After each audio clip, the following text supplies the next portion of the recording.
I want to read a few scriptures as we jump into this topic today.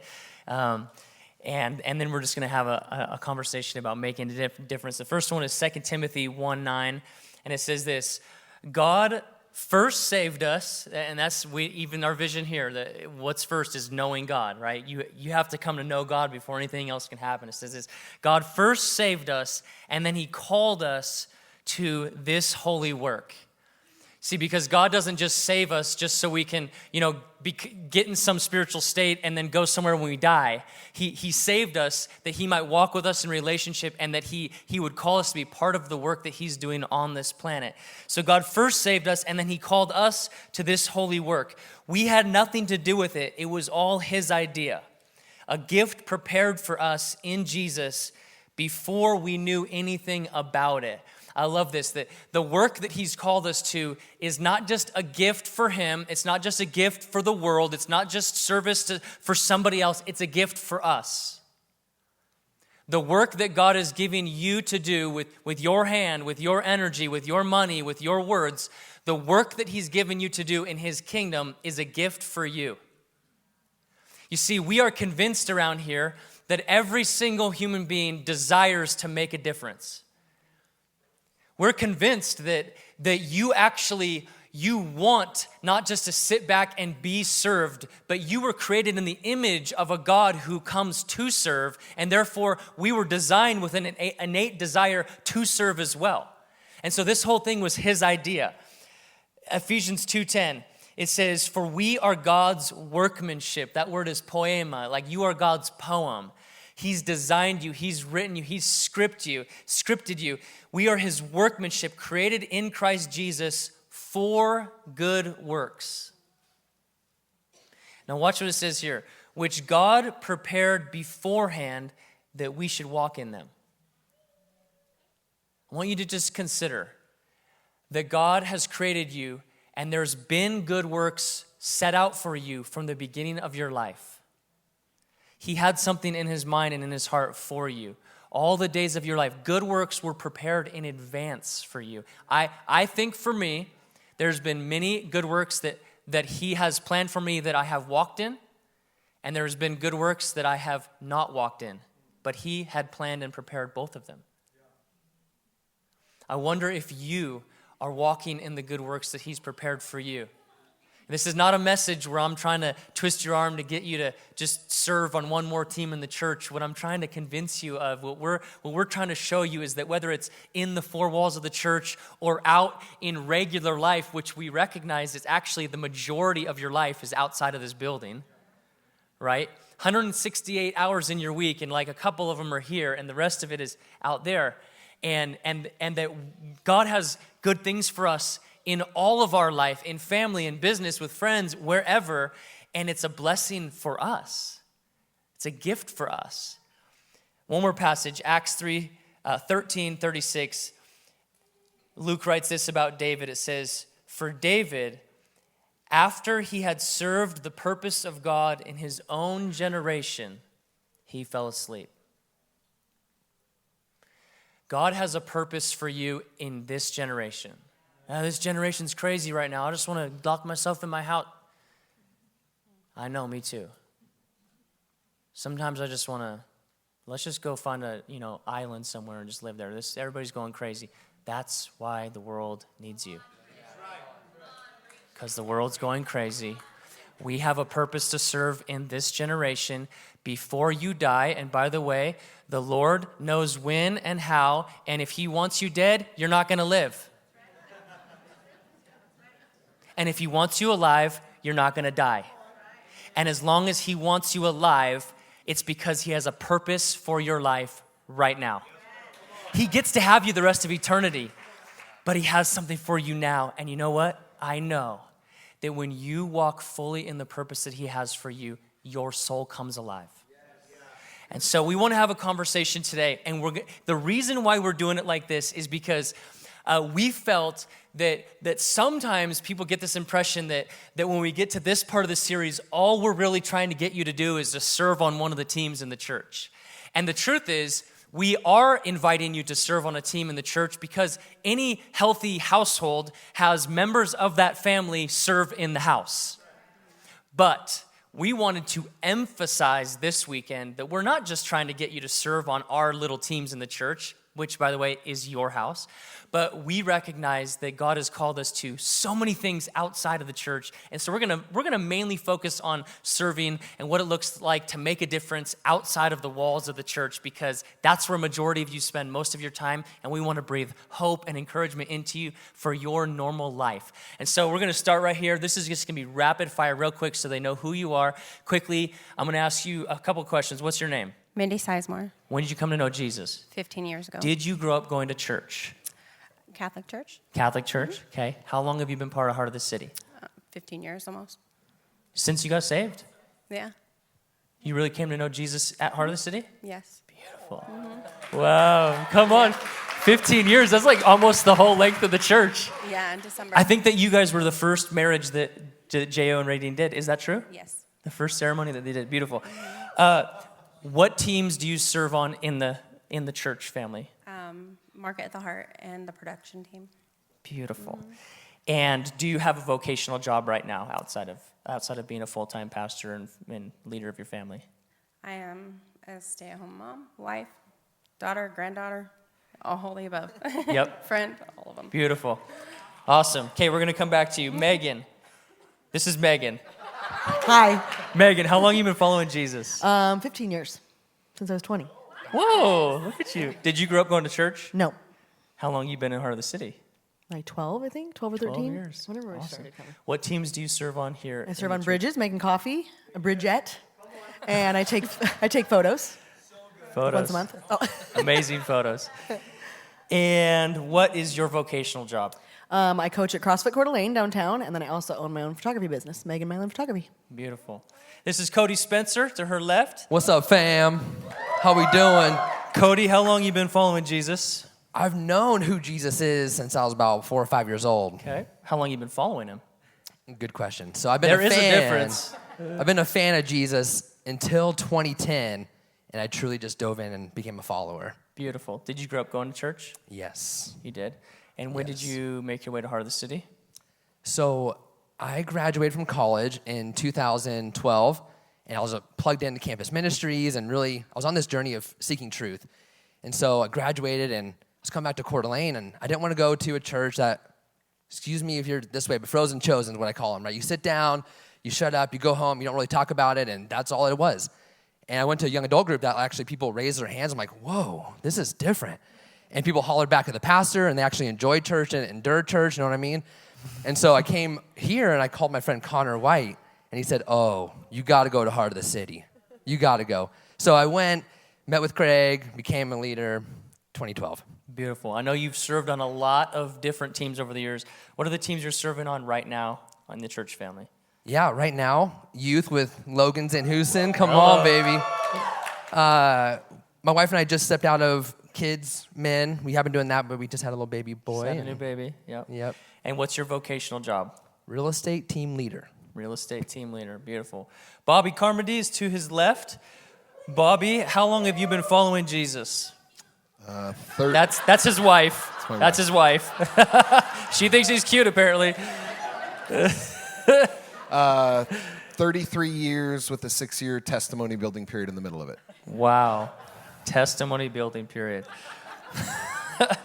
Did you grow up going to church? Yeah, my parents were missionaries most of my life. So you were forced into it. Church and church school, right? Yeah, I went Christian to school. Christian school all but maybe 4 years of my education. Okay. How long have you guys been at Heart of the City? 9 years, a little over 9 years. And what teams do you serve on here in the house? Currently, I serve on the finance team. I'm an advisor to the elders and lead team, and I serve on the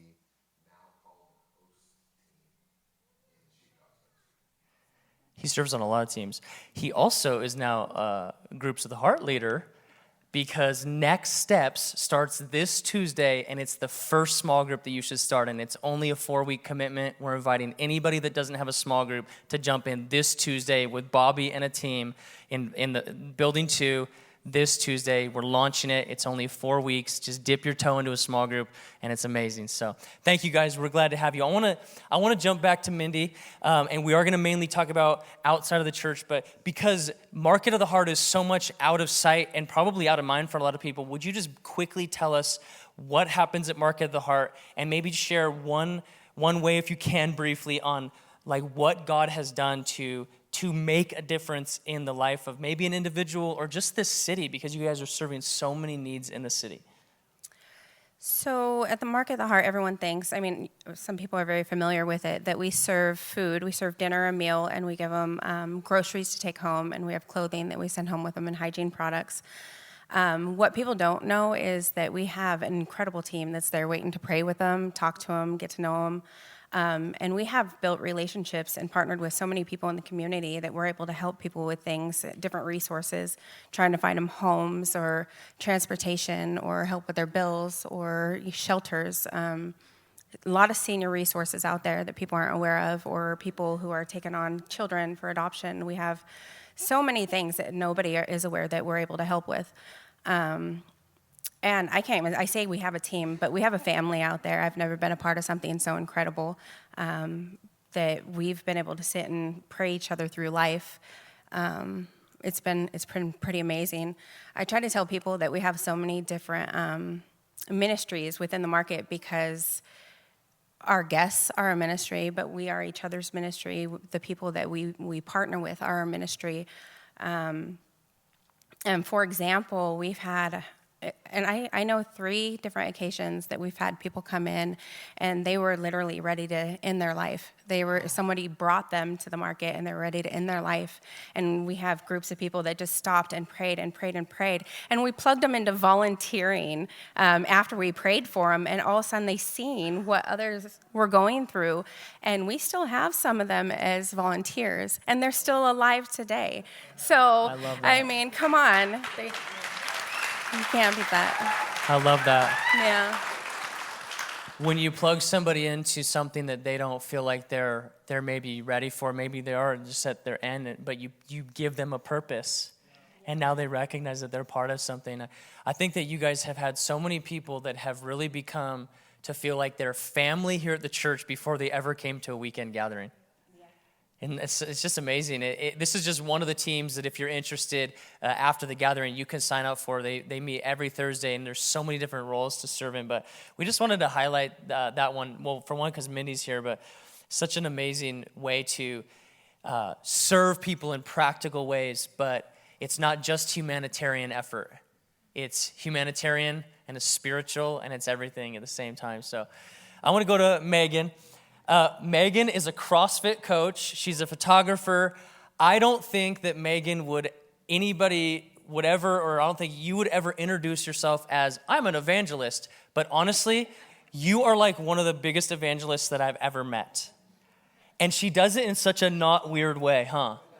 Like she just talks to everybody. She doesn't even care. So can you just put humility aside, and can you just like talk about how awesome you are at the gym? You are. Just tell us like why you don't let, this is work, this is the gym. Why you just say, I'm not going to let that stop me from talking about Jesus or just inviting people to church or whatever. Like what goes on in your heart that leads you to behave the way that you do? Well, first of all, most people that come to CrossFit are just normal, average Joes beyond popular. Beyond huge biceps and muscles. If you know my husband, he looks like Thor. He doesn't count, okay? But everybody else is just normal, average Joes. But people come in there so scared, but they want to get fit, and they're like, I've heard of CrossFit. But it's mostly like 97% just normal people. So I just have I've been there for almost 13 years, but I've got used to just like encouraging people and making them, because it's one of the best things that's ever happened in my life is being fit and having an awesome community. And so when people get there, especially moms, that just want to work out and they want 1 hour to themselves, I'm just like, okay, let's just make them feel like excited, and they don't have to do anything crazy, like throw barbells with 1 million pounds over their head. And so I just want to make people feel like excited and welcome to be there, and I don't know. So I'm like... There's been so many times when I'm like in a class and she just is like, hey everybody, Craig's preaching this weekend, you should come to church. You know? And I don't know if your bosses care if you do that, or you don't care if they care if you do that, but either way. They're not going to fire me. Like, she's just looking for, like, it's not pressure, it's not like weird, it's just like an invitation. And people come. There's people that are here in this room, I think, that have come because of Megan. Well, and it sounds cliche, but I really just like think to myself, what's the worst that's going to happen? Like, they're just going to be like, no? Okay, cool. Bye. Like, no? Like, we overthink it too much. No? Okay, bye. I mean, they're not going to be my friend anymore? I have lots of awesome friends. It's okay. Oh, my God. I mean, it's really true. Thank you, Megan. I really wanted Megan on this panel because she just, like, literally just this simple thing. I hope that she'll impart something to you that it just really doesn't have to be that. I think we work it up in our heads so much. Like, it could just be really simple. Like, just invite somebody or just tell them that Jesus loves them, or just say, can I pray for you? And she's a great example of that. And she doesn't work here at the church. None of these people work here at the church. Hey, Bobby, will you tell us a little bit about what's going on at the fire department and your role there? So I'm the chaplain for Coeur d'Alene Fire Department. Let's see. What that means is I provide care for all the men and women, the first responders of our community within the fire department. And it also means that our community, when they go through a tragic situation or they're probably in one of the worst moments of their life, I'll get a text or a page, and I'll get to go show up on that scene and provide some care for those people as well. It's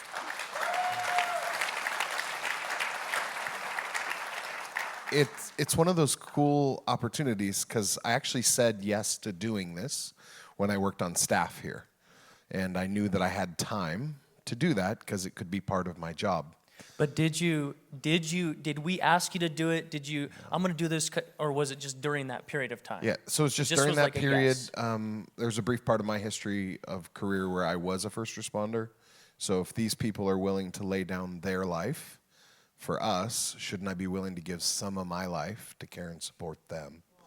Was kind of my thought.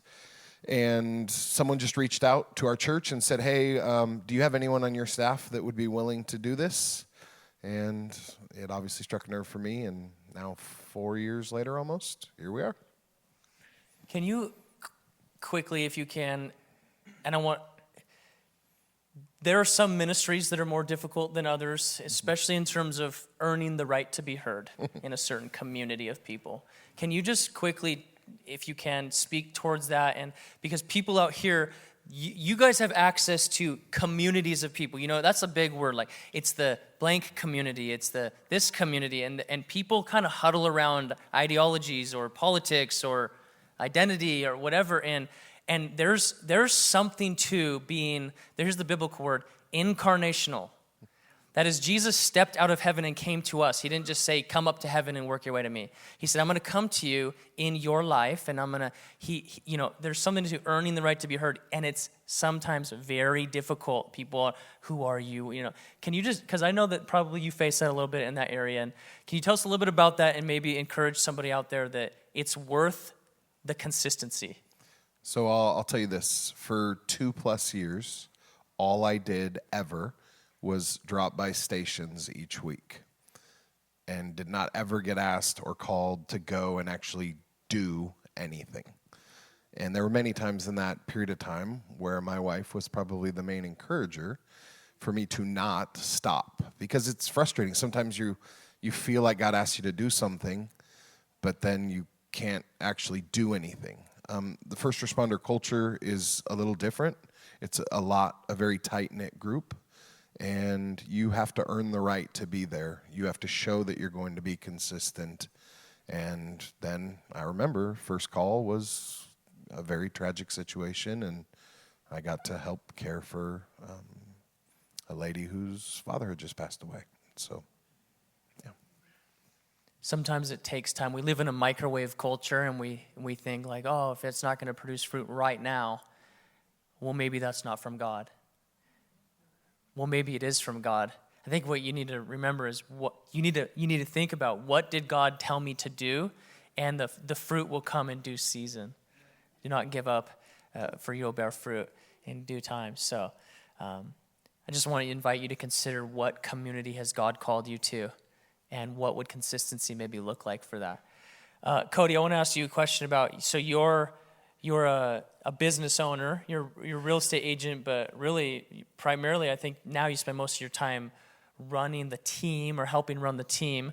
And from what I know in our conversation, you have implemented in your business world a really holistic view of how to encourage your employees, not just in business and making more money, but in all areas of their life. So will you quickly talk about what you guys have implemented on your team, and how you, maybe a little bit of the why and what that's looked like for you guys to, as team leaders, to encourage people that may or may not be believers on your team? I don't know, but tell us a little bit about that. Yeah, sure. The story starts 6 years ago. There I was sitting in this classroom getting my license for my real estate exam, and I remember seeing this slide, and I think they do it as a scare tactic, right? Obviously. And number one, hated profession in all of America was car sales. Number two, real estate agents. Number three, lawyers. And I'm like, oh man, we're worse than lawyers? God.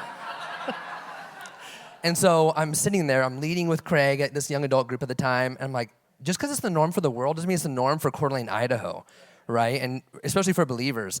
And there's a lot of real estate agents in this room, actually, I'm sure, because in Coeur d'Alene, I don't know what has more, coffee shops or real estate agents.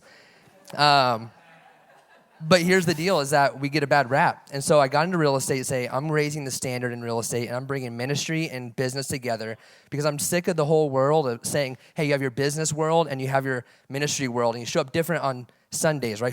Everyone's heard that before. You show up different on Sundays than you do on Mondays.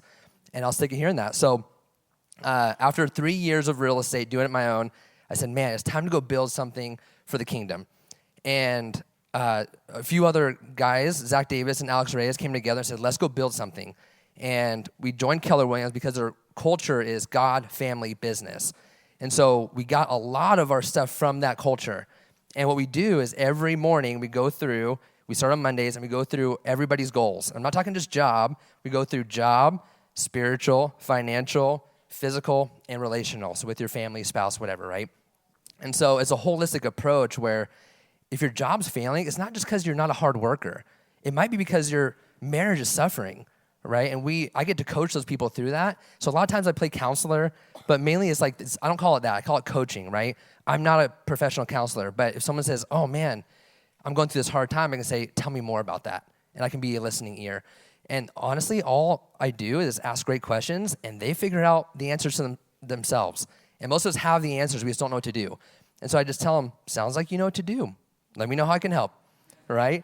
And so we get to talk about the spiritual. Yes, we've had people on our team that don't believe in Jesus, and I just ask them, tell me what your spiritual goal is. And then we get to talk about it. And so it's really rad. We get to talk about all the holistic approach of that. And we've seen some really amazing things, but I do have to give credit. I mean, there's so many agents in this room that paved the way. I'm not starting this. Like, we have Luke Brown, Greg Link, they've been in it way longer than I have. Dennis Spencer, my dad, like, they paved it before I did. And I'm just hanging on their coattails saying, here we go. I'm just going to be a Jesus freak and see where this takes us, right? Yeah. Obviously, it's not just about that business. The idea is that what could you do in your job or in your family, in your sphere, in terms of bringing in a holistic view? But even like those of you that have a vocational job, what would it look like if you are, finding a way, those of you that are business owners, to find a way to make just a sliver of place for the spiritual? Instead of just saying, well, that's not a business thing, let's just focus on how can we make more money, but like to say, how is your marriage doing? How can I help with that? How can I, what are your spiritual goals? And walk with people through the areas of their life. And obviously we believe that knowing God is the primary thing in life, but sometimes when somebody has a major issue, say with their kids or with their marriage or something like that, or maybe their finances are just, and you're helping them with those things because you're stepping out of your world to take, maybe it's outside of work hours, you're making a difference in their life in that area. It's going to open up the door for the spiritual conversation, So I hope that maybe some of you would consider, what more can I do in the world that I have to bring other areas of health and next steps and helping somebody grow in their world. Mindy, I want to go to you. I want to just ask you quickly. I just was so surprised this week when I talked to you. I don't know, you probably can't tell because she looks so young, but Mindy is a grandmother. Can you believe that? I was like, what? And then she said that her grandmother is moving either on your property or whatever. Moved in with you. And so I was like, oh, we have to talk about this. You are ministering. You're not just a stay-at-home mom. None of y'all are just stay-at-home parents. You're full-time leaders of your household, amen? And that's a huge job, I had to stay home with my kid for one day, and I was like, nope, that's harder than going to work. I'm gonna go to work. It really is. So I said to her, I said, Mindy, you got 5 generations. And she said, actually, I got a great-grandmother too. So 6 generations of family ministry actively going on. Yeah. Quickly tell us about how do you make a difference in 6 generations of family? Oh, jeez. Okay, so first of all, I think God He blessed me with so many different areas in my life and so many different relationships and different roles. And so it's my job to honor that and take care of that. So it's just with my children, definitely speaking to them and making sure that they know God, but know who they are and who they belong to and their strengths and that they have a gifting. But that goes same with my grandchildren, praying with them. My granddaughter gave her life to Jesus in the back of my car on one of our dates, which was beautiful. Bringing my grandma over, she's with church with me right now. She's watching it at home. Hi, Grandma. But praying with them and just taking care of what God gave us. It's really important to just to honor that, just to do that. Well, you're doing an amazing job. Wow, That's thank you. awesome. So many, and I know that I've seen your family members serving with you, and like Cody brings his little boy to serve at youth with him, and there's just something about inviting your kids to participate, not just in the church, but in what you're doing in the organizational church and outside of the church, which is where I want to. I just want to end on a couple notes here. I want to have 2 of you speak towards ways that you've made a difference in the community outside of the church organization, and I want to have 2 of you close with speaking towards just one way that you've seen God use you personally to make a difference inside of the house. So I'm going to start with Megan and Bobby, and just share something with us of what God's used you to do outside of any official ministry and organization. And unless you have something else on your mind, Megan, what I want to invite you to speak towards is you are so good at being friends with believers. You love Jesus. It's not just a surface level thing for you. You're all in, but you're also so good at being friends with people they want nothing to do with God. And I think, I don't know, but I think that a lot of Christians have a hard time just being friends with non-Christians because we don't know how to do it. And could you just talk about a way that you feel like God's used you to make a difference in maybe just your friend group? Is that okay? I would say at first I started out with leaving God out, because you're like, what are they gonna? I don't know. When I was younger, when I was a new believer, you're like, I'm just not gonna say the G word around them, And then eventually I was like, you know what? This is just not me. And so if God comes out, or if I'm like, I want to pray for you, or it's just gonna come out, right? So. And then, we've met some people because me and Josh are both born and raised here. So Josh has met some friends through like softball and other things that we just started like doing life with, which is hard. Like some people might not agree with that. Like we actually do life with a big group of people that don't believe. And that's okay.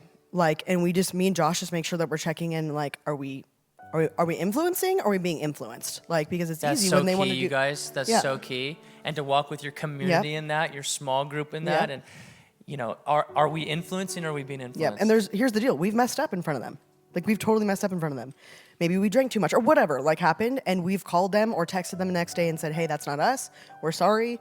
We've had, kind of arguments with them and things where we've said things that we didn't mean. And we've called them the next day and said, can we please meet up with you and talk and make sure that we get this organized? Like, we're just always making sure that we're not going to not do what we would do with anybody else with them. You know what I mean? And so we just make sure that it's all the same life, just with different people. And so they're going to get the whole side of us.